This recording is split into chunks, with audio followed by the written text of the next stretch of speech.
Welcome back to the Forgotten Trail podcast. I'm your host, Damien, and today we are revisiting one of the most emotional custody battles of the late 20th century, the story of Elian Gonzalez. This was not just a family dispute.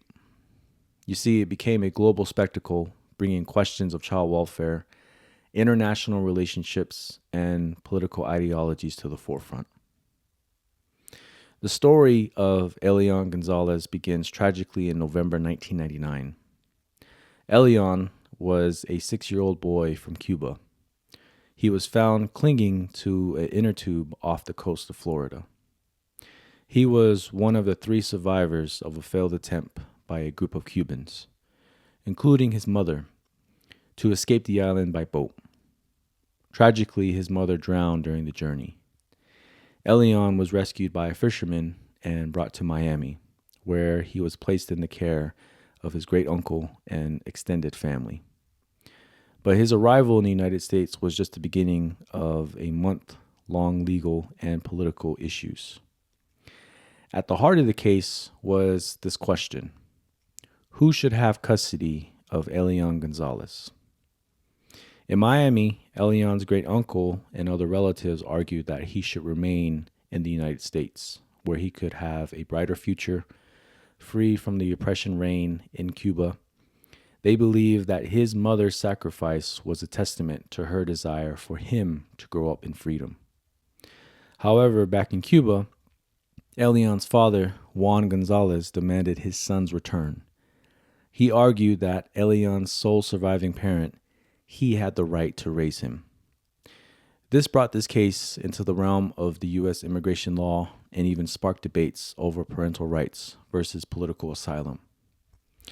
This case quickly transitioned family dynamics and became a political lightning rod.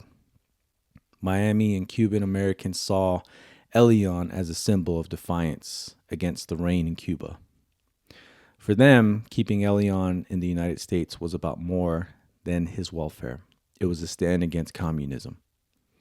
On the other hand, the Clinton administration sought to handle the case delicately to avoid inflaming U.S. and Cuban relationships. The Attorney General at the time eventually declared that Elian belonged with his father and should be returned to Cuba.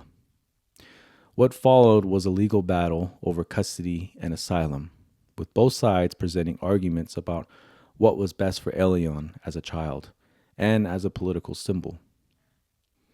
On April 22, 2000, federal agents raided the Miami home where Elian was staying to enforce a court order for his return to his father.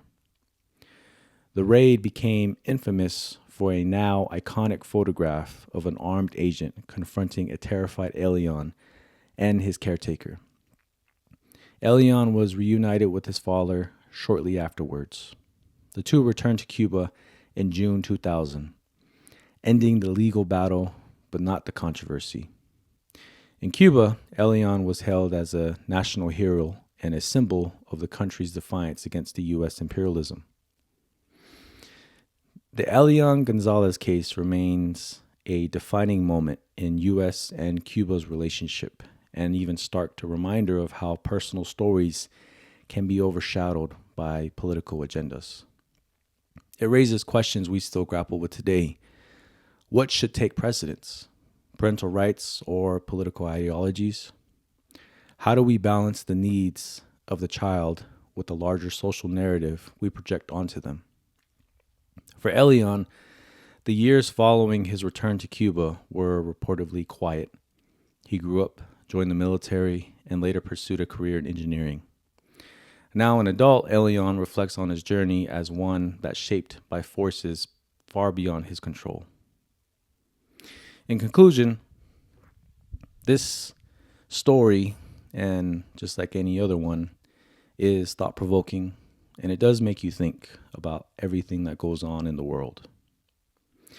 Thank you for joining us on this deep dive into Elian Gonzalez. Tell me what you think. Did the courts and the U.S. government make the right decision? And how do we ensure that child welfare remains a center of such a case? Share your thoughts with us on social media at the Forgotten Trail Podcast on Instagram, TikTok, and YouTube. Don't forget to subscribe for more stories. Until next time, reminding you that behind every headline, there's a human story behind it.